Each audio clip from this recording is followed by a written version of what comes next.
Morning, everyone. Morning. Can you all hear me at the back? How's everyone today? Everyone enjoying the second day of the show? Yeah? Yeah, some nods. So I'm James Tyus. I'm Senior Instructional Designer at Saffron Interactive. And my name's Aisling Murphy. Oh, here I am. Just let me know if you can hear me now. Is this okay? It sounds good? Good. And my name's Aisling Murphy, and I'm part of the instructional design team with James at Saffron Interactive. So the title of our seminar today has been inspired by the fact that as consumers, we expect information on demand, don't we? Put your hands up if you use Google. Everybody's hand should be up. We all use Google on a daily basis. In fact, I use Google to find my route here to the LT show, and I'm going to have a look on Google a little bit later to find a restaurant to eat at the weekend. Google's amazing. So why on earth would we want to get rid of it? Well, learners are turning to Google as their main source of information and support in the workplace, and I'm seeing some nods around the room. And we released a knowledge management survey that revealed that to us, and it's quite astounding, the data. It's not just Google that people are turning to, is it? In fact, it's a whole range of external sources that people are turning to in favor of the internal sources that we're providing. So why is this happening? And is anybody else worried about people going outside of organizations to find support for their daily work lives? A show of hands if anyone else is concerned about Google taking over, about people going externally for support. I can see some nods, I can see some hands. I won't go around and ask people why, but it's clearly a cause for concern, and we're concerned about it too. So we're going to unpick this problem a little bit today, but I think a good place to start is to go back to basics and to actually think about, when do we learn? When do we need to learn in the workplace? So we're going to start with Mosher and Gottfredson's 5 points of need. And the first two, learning for the first time and learning a little bit more. I mean, we cover these in the formal training solutions that we provide. And we're doing that pretty well. But actually, the final 3 moments of need, applying what you've learned, this needs to be done on the job for it to be productive. And our job roles are unpredictable. Things are constantly changing in the workplace. And we can never really predict when things are going to go wrong. So the support that we provide for the final 3 moments of need has to be on the job. We're currently supporting people and providing learning through traditional solutions 10% of the time out of the 70-20-10 model. And actually, in order to increase performance, where we need to be is reaching learners 100% of the time. And we know that if we don't reach learners 100% of the time across all 5 moments of need, then learning deteriorates. And actually, learning transfer cannot take place if there's no space for people to apply what they've learned in a formal setting on the job. We need to provide people with the space to do that. We also know that we're going through a period of technological disruption and continuous change. So it's become an economic imperative to learn 100% of the time now. And I think the World Economic Forum have summed it up really nicely when they say that we all need to become creative, curious, agile, lifelong learners, comfortable with continuous change. And we need to provide people and equip people to adapt in the workplace in order to face that change. So it's clear that to remain competitive, organizations are going to need to work towards building cultures of continuous learning. But you might still be wondering, why can't Google support learners in doing this? Why is it ill-equipped? Well, the first reason is that the information people might access on Google might not be relevant or specific to your organization. Your company simply might have a different way of doing things. And the second reason is that popular doesn't mean best.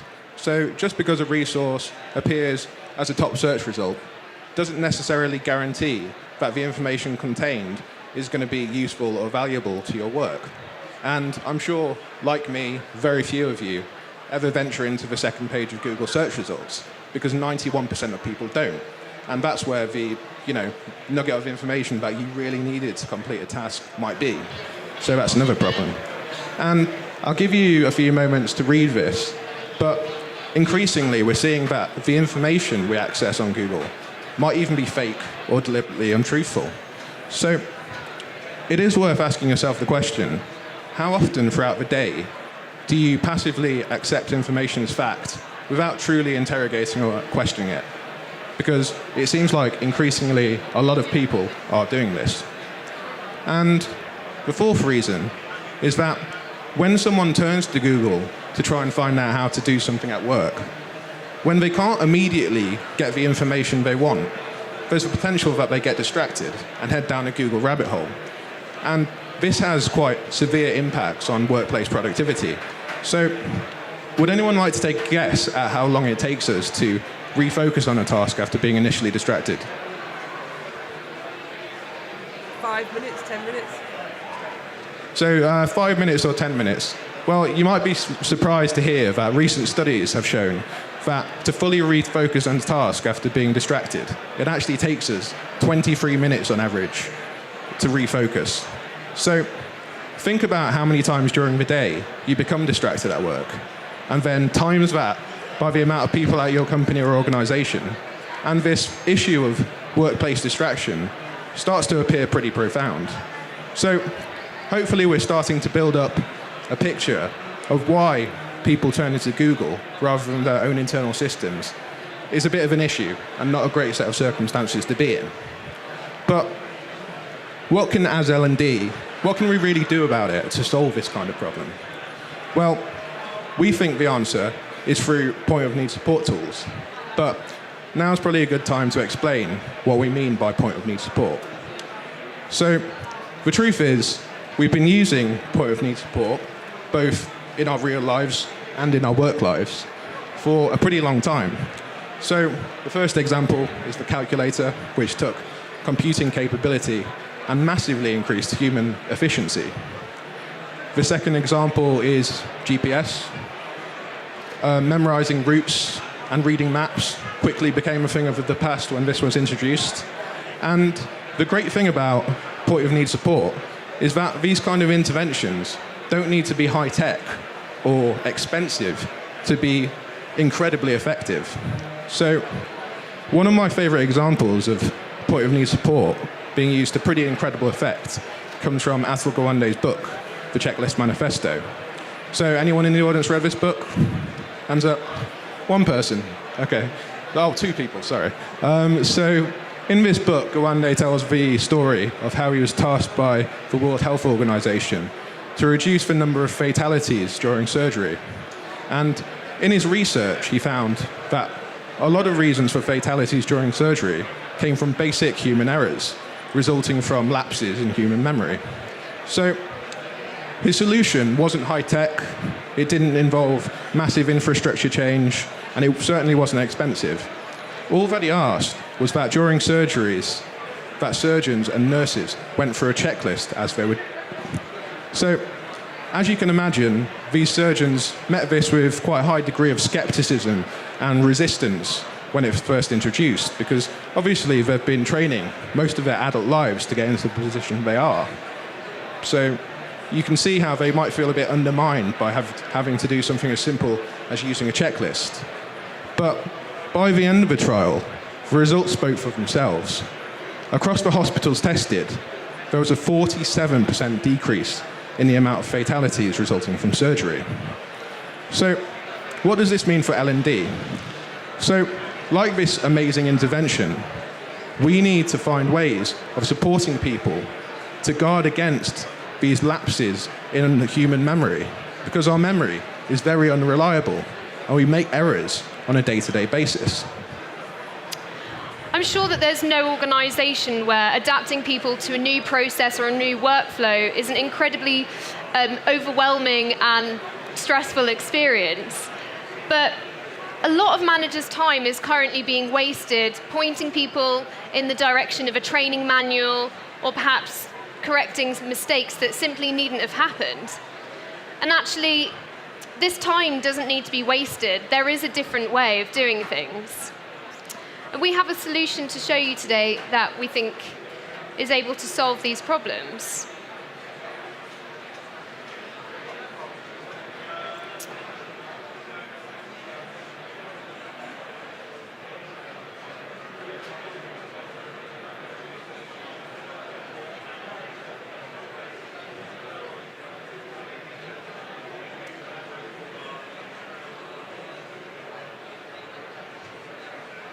Saffron is a learning support tool. It's a point-of-need tool that sits within your desktop or your web application.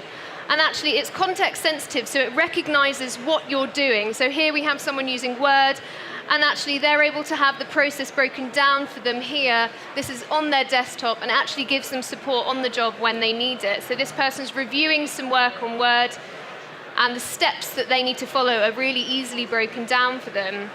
As I said, it's versatile. It works across web applications as well as desktop applications. So here we have someone in Salesforce, and actually process for them here is literally being pointed out for them by these handy question marks.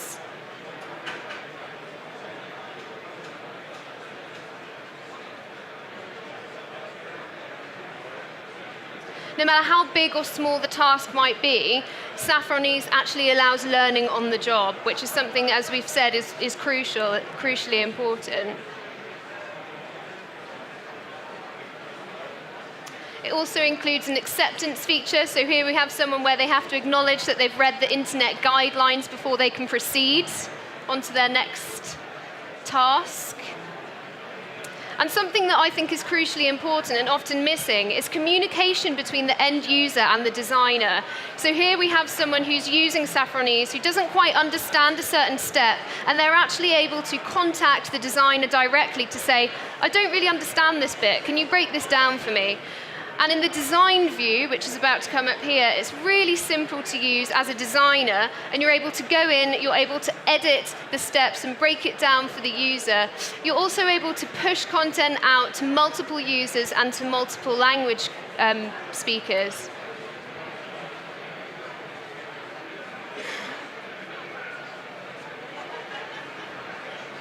There's also versioning functionality. So if you have multiple designers working on content, they're able to review each other's work and edit each other's work easily.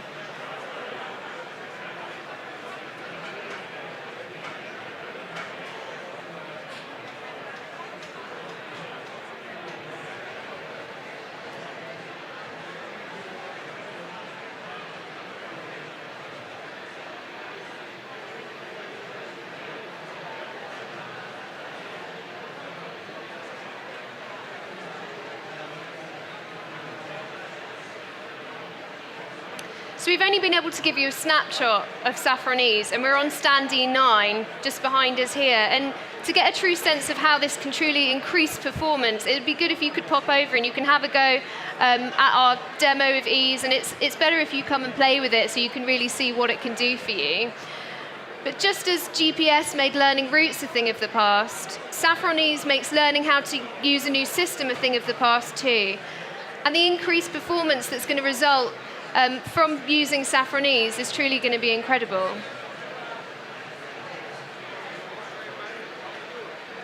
So it's easy to see how point-of-need tools like Saffron, which are embedded in the workflow, can help people with the kind of routine tasks such as working out how to use a system or a process. But does this mean you can get rid of your LMS at your organization? Well, and I'm sure this will disappoint some of you, depending on the quality of your LMS, but we think not quite yet. And that's because helping people and supporting them with these easily defined hard skills is only one part of the puzzle. To truly say that we can support people 100% of the time on the job, we need to help them develop the soft skills, the less easily definable skills, such as leadership, communication, teamwork. Because in the modern labour market, these are the skills that are becoming much more important. So as automation becomes more prevalent, companies will demand much more that people are capable in these kind of social skills. And that's because computers are still very poor at simulating human interaction. So in the future, and the not too distant future, we won't be calling them soft skills anymore. We'll be calling them essential skills, because that's what they are.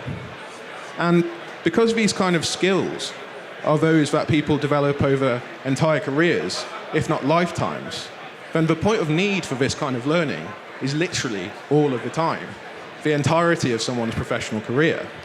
And right now, L&D really isn't catering to this need very well.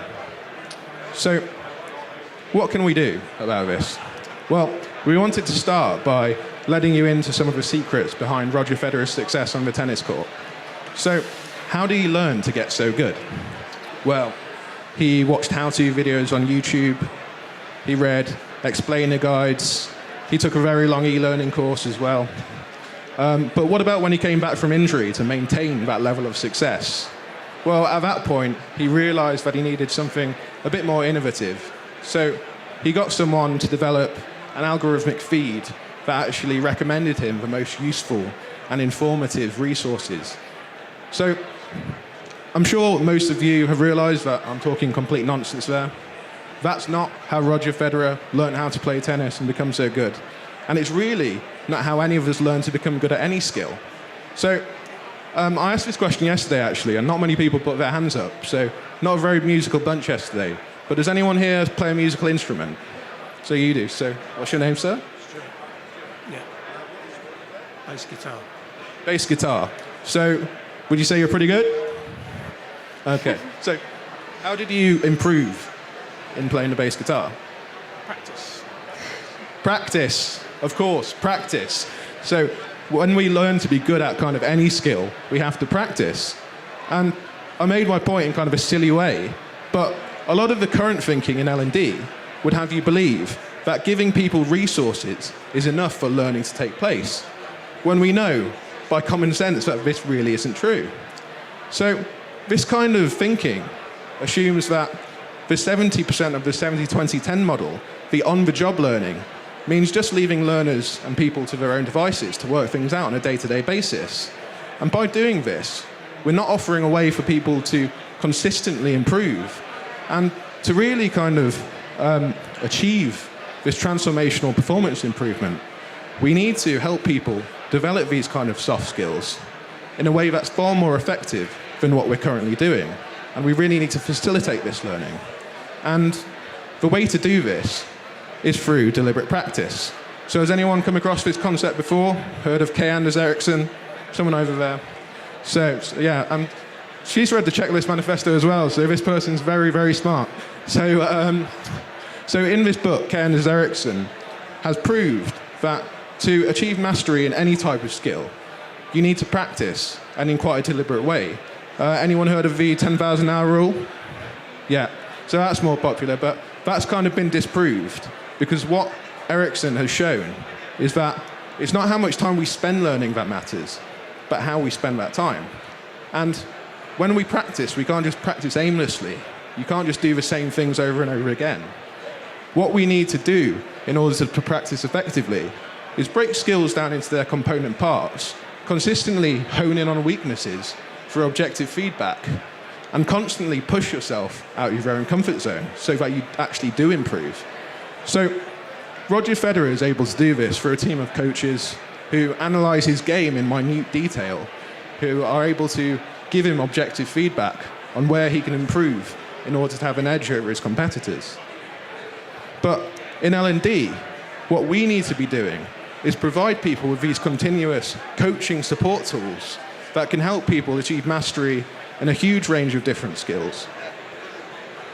So this is going to be illustrated by some examples of our work where we've kind of applied these principles and really kind of started to rethink the current learning journey and the current delivery model for training and content. So here we've kind of broken skills, and this isn't micro-learning. This isn't breaking course content down into smaller elements. It's breaking skills down into smaller exercises so that people can repeat them and get better at them.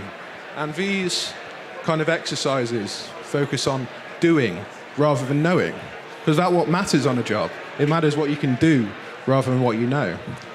So by also breaking skills down in this way, it makes learning seem much more achievable. People can see how it can fit into their day-to-day lives. It seems much more manageable, and it makes making learning a habit seem much easier. So that's a psychological benefit of this approach. So another technique we can use to make learning continuous and habitual is by giving people an objective view of their progress through dashboards and profile pages. So the reason people often fail to get past plateaus in their development and simply decide to give up is because the brain doesn't give us an accurate way of visualizing our own abilities and how much progress we've made and how far we still need to go in order to achieve a goal. And by outputting this information, we're actually leveraging an effect called the endowed progress effect from behavioral economics. So this is shown as a phenomenon where, as humans, motivation actually increases as we feel like we're nearing a goal. And what this does, by outputting this kind of information, we're rewarding and recognizing people's effort and giving them an objective view of how far they still have to go. And we reduce that amount of perceived effort involved. We make it seem much more attainable. So, anyone in the audience use meditation apps such as Headspace or Calm? Any hands? A couple of people. So, I've been using Headspace for quite a long time now, so over a year. And the reason I still struggle to get my head around it, but it's because of this page here. So, it's the run streaks. And this is a commitment device where you build it up as you go along. And the guilt I feel when I feel like missing a day and losing that run streak is really, really powerful. Does anyone else in the audience kind of experience that with something like Strava? Yeah, quite a lot of you. So behavioral science has shown why this is. And it's actually because we're naturally loss averse as humans. We feel the emotional weight of a loss twice as much as an equivalent gain. So that's why this psychological technique has such an impact. And if we use this in the kind of learning technologies we use, we can make learning habitual. We can hook people and keep them coming back. So another critical element of skills acquisition is self-reflection, and a technology that can be used to great effect to facilitate this are chatbots. So has anyone seen this guy or heard of him? Know who he is? Not many of you. But this is a chatbot developed by Stanford University. So what this chatbot does, he's called Wobot. He helps people monitor their moods and learn a bit more about themselves on a day-to-day basis through cognitive behavioral therapy techniques. So the effect this has is really quite remarkable. So they've done controlled trials and found that people using Wobot experienced significant decreases in anxiety compared to a no information control group. So that's quite amazing that this technology can be used to kind of have that real world impact. And in L&D, we can use this technology, this kind of conversational interface you get with chatbots, to help people develop analytical and critical thinking skills, because this kind of conversation where it feels more human and simple and you feel like it's anonymous and intimate is great for making you look at situations and consider them from different kind of perspectives. So one of the final pieces of the puzzle in creating habitual learning is recognizing that every so often learners need a nudge in the right direction to kind of embed these positive behaviors. So a great way of doing this is using behavioral triggers, such as mobile notifications. So a bit of a word of warning on this. is that if you use these in a bit of a slapdash way and don't really think about your audience or think about how you're going to deploy them, they can just add to the heap of digital clutter that kind of infests our day-to-day lives already.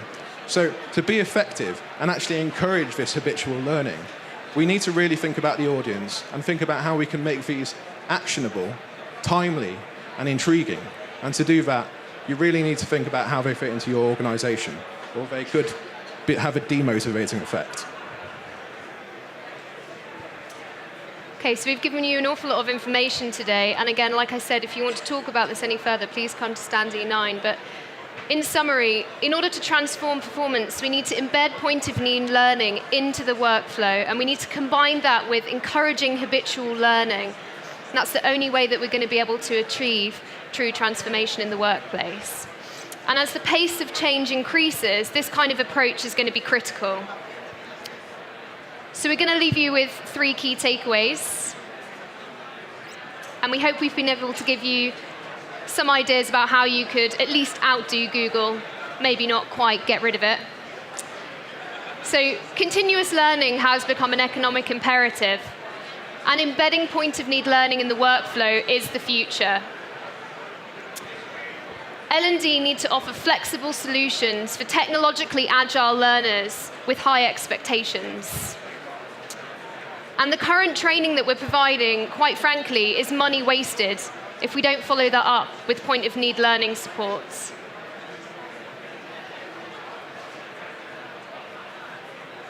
So would you like to learn more? So I'm sure because you're here, a lot of you do want to do this. It's pretty natural. And after these talks, a lot of people usually come up to us and ask us if we can share the slides. So this year we've actually come prepared, and Aisling's written this insights article, which summarizes some of the research and fleshes out some of the ideas we've discussed in today's talk. So this is available at our stand E9, and as Aisling mentioned earlier, you can also come and have a go on ease, because experiencing it is a very kind of different thing. And if you'd like to have a conversation about how you can kind of start integrating these point-of-need tools at your own organization, or simply just want to say hi, then we'd be really pleased to meet you. So thank you for listening, and we hope you enjoy the rest of the show.